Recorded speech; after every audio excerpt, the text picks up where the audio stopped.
Welcome to Sex and Breakfast, the sexy way to start your day. Dishing out sexpert advice and spicy insights about sex, love, and everything in between. Hosted by sex coaches and therapists from around the globe. Play parties, from cuddle parties to full sex parties. We're putting them all on the grill for you.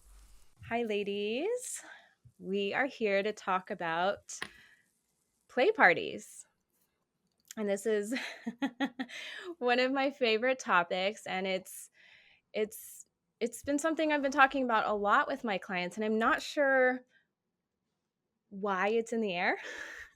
It's just I haven't put any let's just say I haven't put any marketing out there to call in those clients. So it's maybe trending. I don't know. Maybe it was on a show. I would love to hear from you all after I bring us into this topic. If you've been experiencing an influx of questions about play parties, but all I know is I have in the last year, and it hasn't been just from couples. It's also been from individuals, and that is. That presents a different dynamic if you're deciding to attend a party as a couple versus an individual. And perhaps we'll get into that later in this episode. But I want to start off by giving an overview about parties, because when couples come to me or individuals, they say, I want to go to a sex party.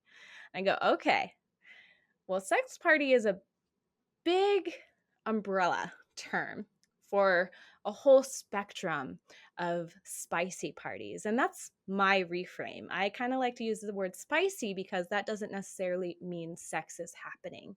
And for a lot of couples, that could be create a freeze factor. Like they want to go into a space, but they might not be ready to have sex or even desire to have sex publicly, but they might want to watch, or they might want to someday, but they don't know how to bridge the gap from not attending a party to a full sex party. So let me give you an overview of my understanding of spicy parties. And they range from cuddle parties, which you can become a certified cuddlist if anyone's interested. But this is different from being a certified cuddlist, because certified cuddling is more of a one-on-one kind of service that you can um, get for yourself. But a cuddle party is where everyone um, everyone, I want to say signs up for, but everyone attends with the intention to connect with people with the boundary that clothes are on, and there's no sexual genital touch, no intention to orgasm, but they're just in a very cozy cuddling space. And a lot of these cuddle parties have workshops in the beginning to kind of create those boundaries. So I'm going to go through the spectrum very quickly. So you have everything from cuddle party to a second base party to a full sex party to kink and BDSM party. You have taster events. And then you also have events that are half party, half workshop, or just workshop where it's more instructional, where you get to taste things, try them on for size, so to speak, or you can have full on play where there's been no instruction and you just show up and everything goes, right? So that's why when couples say, I want to go to a sex party, I go, well, which kind? And this kind of brings us into this discussion. So I'd love to hear from each of you, just kind of what your reactions to, if you all were knew about these different types of parties. Do you have questions on any of these? Just give me your top line thoughts on the spectrum of play parties that exist and your experience as a coach talking with clients. Yes. So I also love how you ask people when they say they want to go to sex parties, what kind of sex parties, because that's extremely important, because there are so many different kinds. So There's also just because you say you go to a sex party doesn't mean you're going to a swinger party, which is completely different from a second base party and a cuddle party. There's all different kinds, right? Um, So maybe you want to explain what is a second base party. oh, I think Norelyn should probably do that. So these are honestly my favorite to attend. Full disclosure, I have been to second base parties and full play parties, and my favorite kind are events that are structured where they have a second base portion and a full play portion um, at the second half. And this is because they're very newbie friendly, and they are also very good for people who may be in a relationship where there's uneven experience or uneven desire in terms of how far they want to go in this public space. So, a second base party is essentially using the baseball reference that many of us in the States grew up with of oh gosh, I'm testing my knowledge of what actually second base is. Well, for the party, I second think base can be is it debatable. kissing? Kissing, isn't it? Anyway. Yeah, it's just so yeah, I think it's like kissing and then like second base maybe heavy petting. And in the Oh, context of a party, that's typically the rules are no direct genital touch. Energy orgasms are welcome if things get really, really spicy, but really underwear stays on, clothing's on. You can be very, very sexily dressed. But you're going to keep the energy to the making out and the heavy petting on the couch, but without genital touch. That is the second base. And a lot of times when I see this as a piece of the program for a one night event, you have like the intro portion where people are, or the hosts are going over um, the house rules. Then you have this clear container where the second base happens, and then the container closes so that anyone who wants to leave before the full play starts, they can. And if you're going to stay for the second portion, then there's usually this other piece where you go over STI um, discussions, and then you can go into full play party, which typically full play means sexual activity, but house rules may have some stipulations on restricted activities. So we'll put a pin on that. But second base party is staying to second base. Yeah. yeah, And I thank they're you, amazing. Dominique, for mentioning swinger parties. That's a whole other thing as well.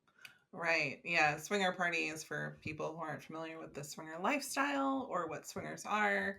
They're couples who get together with other couples, but sometimes that's in a setting where there's lots of other couples, but it's just usually swapping partners, right? Yes. Anyone else? Yeah. Which is different from the second base party playtime, which sometimes turns into an orgy. And for people who've never been to an orgy, it's as magnificent as you can imagine. There's just lots of people doing intimate sexual things, and it's just magnificent, I think. So I'm curious, has anyone encountered in their own practices couples asking to dip a toe into this world, or do you have a hunch of why it's kind of in the air, or if it's just me, if I'm just somehow calling in all these folks? I do have a couple who want to dip their toes in this. The work that I do normally about facilitating the discussion um, before they go to the play party, right? Maybe we're Mm-hmm. jumping ahead a bit.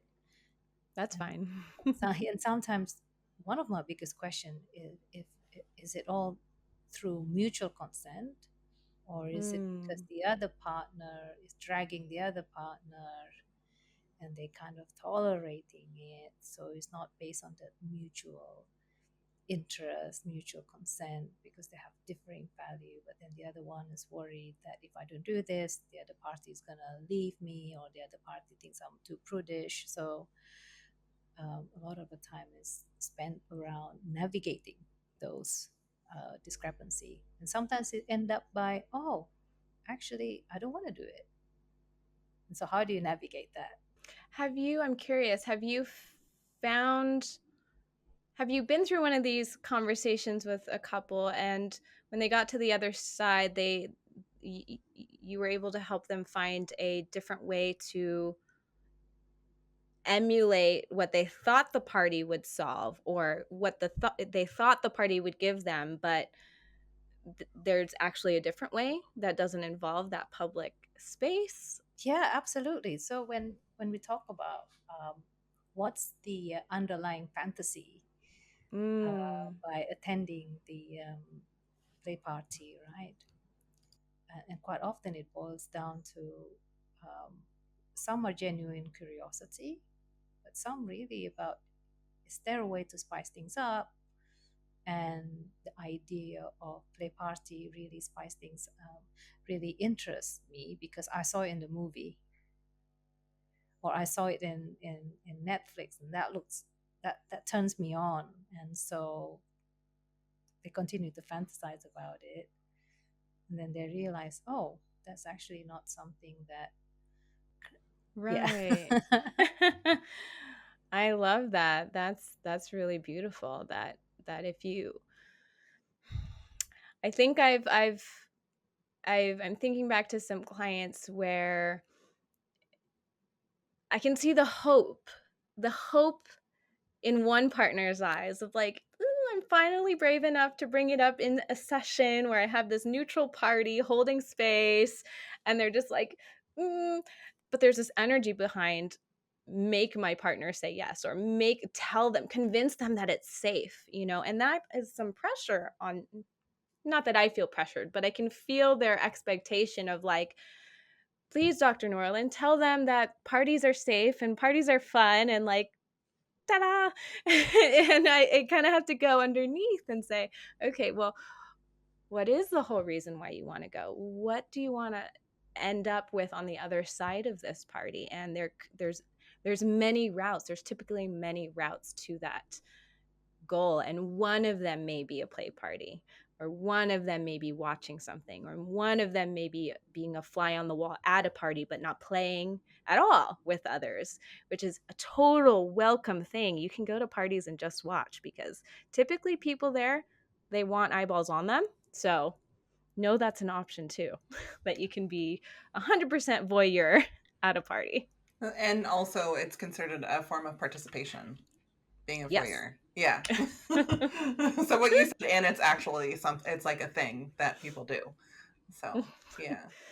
Yeah. There's even parties you can search for where you can wear like a certain color or wristband or a pin that tells everybody, hey, I'm not interacting in this way. I'm just here to be a voyeur. And it really reduces the social anxiety if you can find a party like that, because no one's going to ask you to play. They're just going to ask you to watch. Yeah, and back to what Dion was saying about this relationship that, and you Dr. Nolan, with these partners that were like mix match in the play party. I've said this before in another episode, but I do think that when someone says no to a question, or something sexual, there's always a story to that. And so I think, as a partner to someone who is saying no, or vice versa, be open and curious about what that's about, and allow there to be space and time for that to emerge in a way that's honoring of that person's story and what is behind that no or that yes, because um, there's a lot that needs to be unraveled to really get to like the depth of what's really going on. And if you are in a relationship, that's just something to honor about your desire, but then also honoring where that other person's at. Oh, that's beautiful. Yeah, I love that when you brought this up at a previous episode.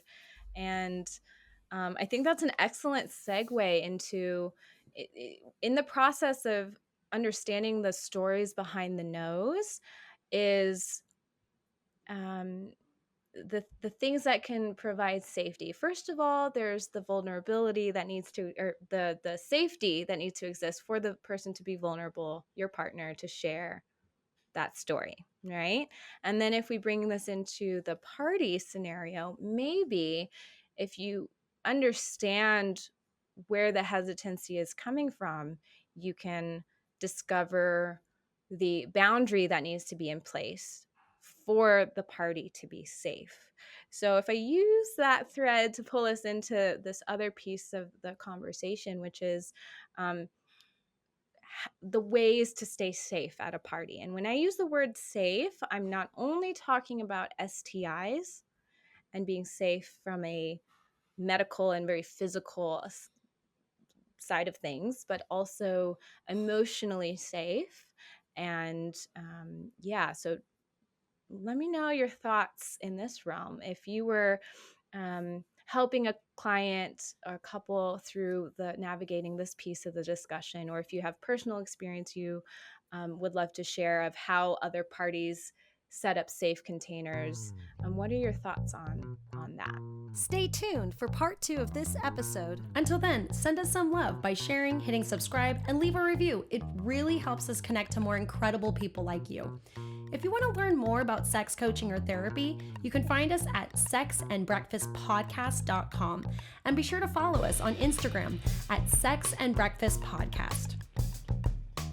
The people helping us cook this all up are Michael Merle, creating our tasty tunes, dishing out our audio and video is Max Rainier, and our delectable visual designs by Brie Vilaubi.